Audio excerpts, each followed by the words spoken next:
Welcome to the Hobby School podcast. Whether you're a seasoned hobbyist or just getting started, Hobby School is the perfect place to learn something new. My name is Dr. Destiny Kopp, and I'm your host of the podcast.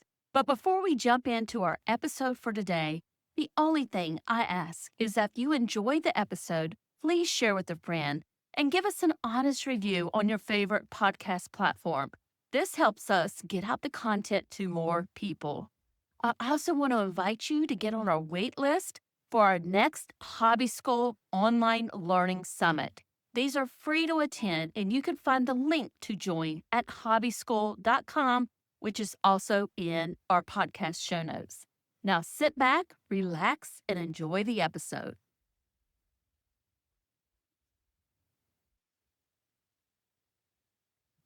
And my special guest today is Abby Heeman. Abby is the Global Marketing Director at Get Response, a leading email and marketing automation platform serving over 400,000 businesses worldwide. She is passionate about helping business owners scale what works, cut through complexity, and build long-time growth engines that convert.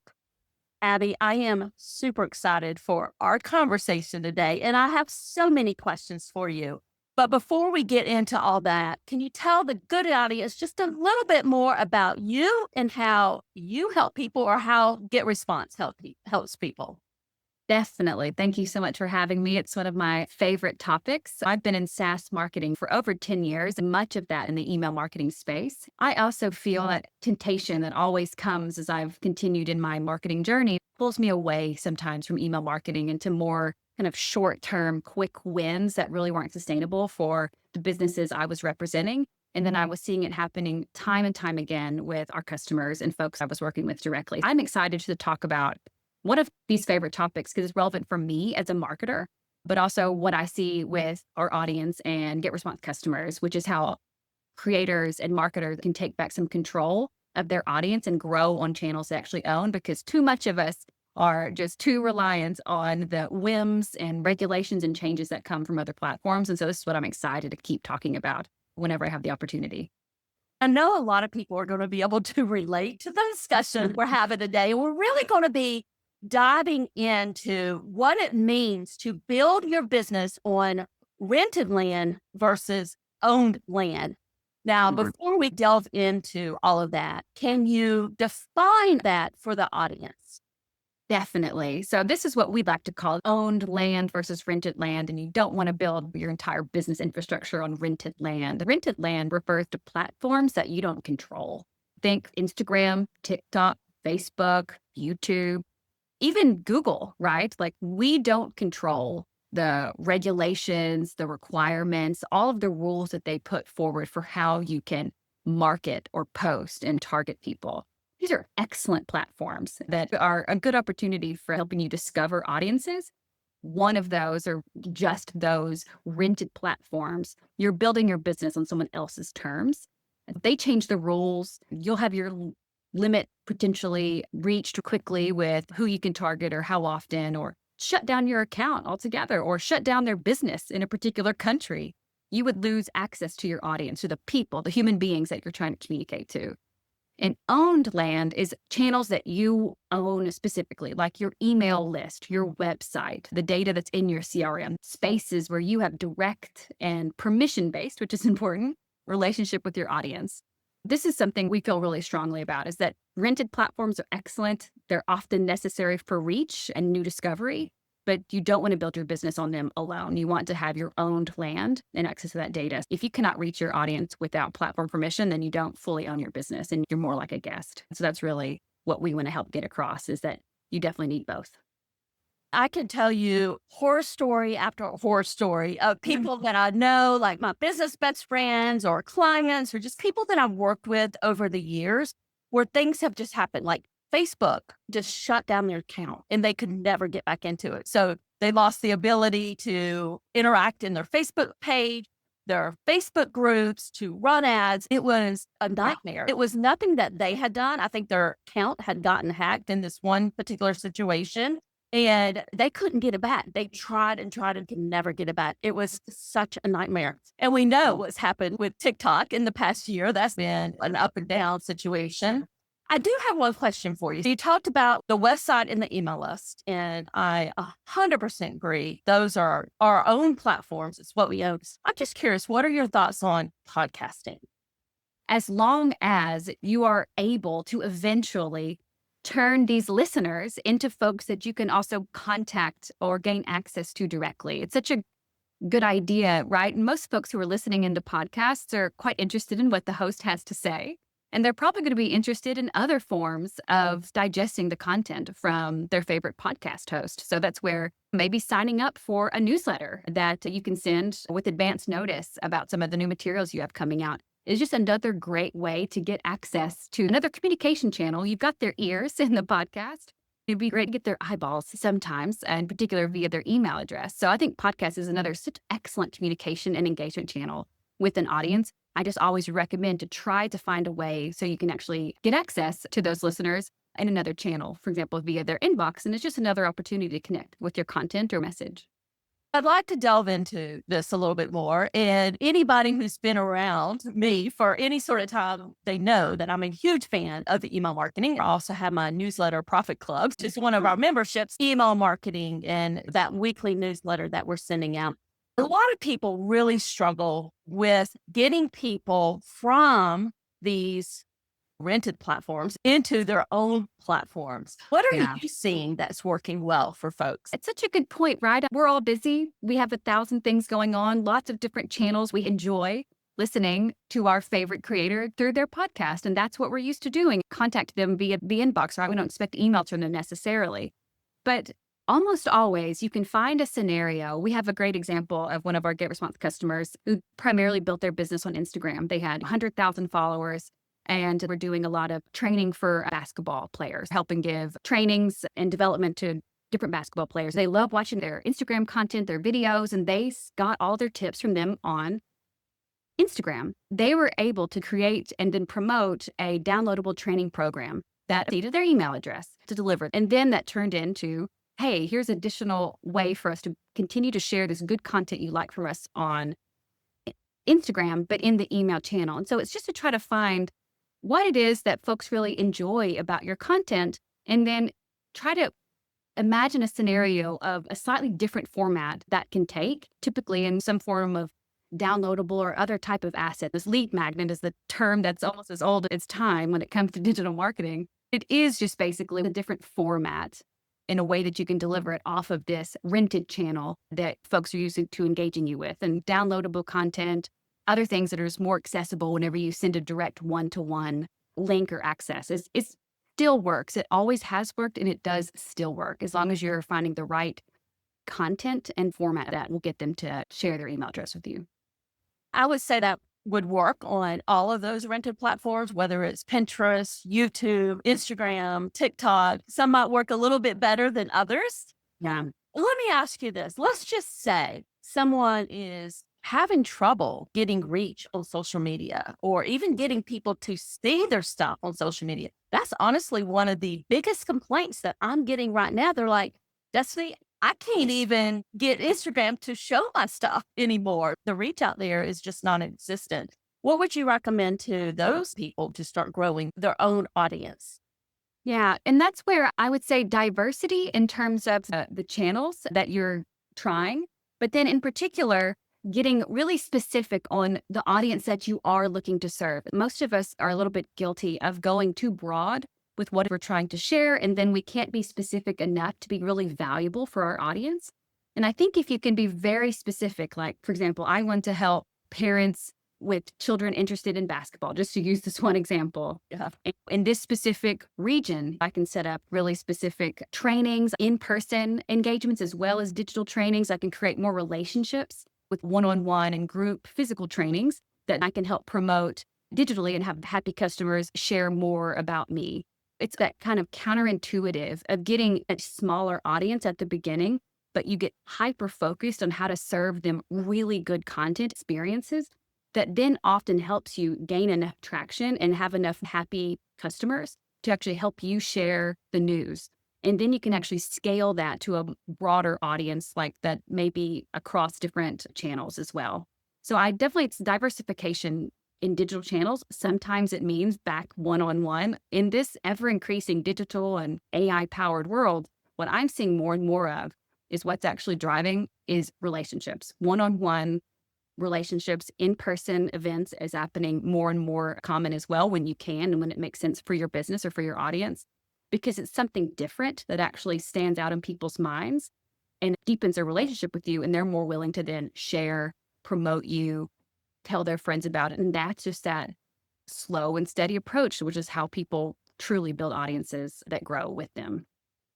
I really love that tip. For those that are listening, they know that I do a lot of live events. We do Mhm. 5 live events and hobbies Yeah. a year, if not more than that. I do a lot too in my personal brand. So I love those tips. I want to switch gears just a little bit. We've talked about the risk of relying too heavily on platforms like social media. Let's talk a little bit about marketplaces also for those who are listening. This might be like Udemy or Etsy. What are you seeing there? And how do we get those people into our own world? Yeah. And that's also where I think lead magnets in the form of a webinar, a download, or a gift kit, whatever it is that is driving people to that marketplace, whether it's Udemy or Etsy, if you're selling products on Etsy, for example, like what is it that your audience is most interested in? For example, I've seen some cool things before with some of our customers that are small business owners selling crochet kits, right?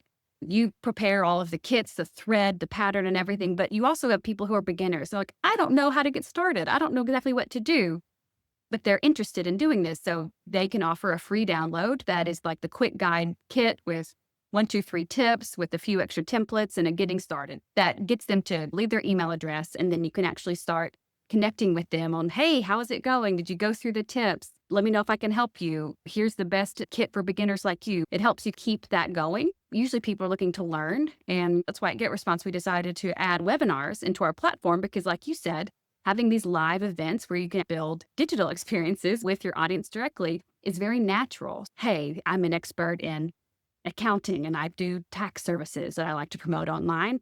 But I also, during tax season, will give 5 free consultations. Sign up and I can run through and do a 30-minute session for free. These are all ways to incentivize people to go, hey, I would like to get a little bit of access here to understand if this is going to be a fit for me. And it's all for free. You can do it digitally. It can be via downloads. And those are great examples in an e-commerce or a knowledge service-based scenario, maybe a webinar, maybe a download. All helps you get the email address. They move on to say, hey, remember you were interested in starting that crocheting hobby this winter? Don't forget, we still have a good solution for you. That's the basic of where you get started with that. And for sure, that lead magnet is so important. And once you get people on your email list, it's important to send out that weekly newsletter. So you're staying in touch with them and you don't ignore them.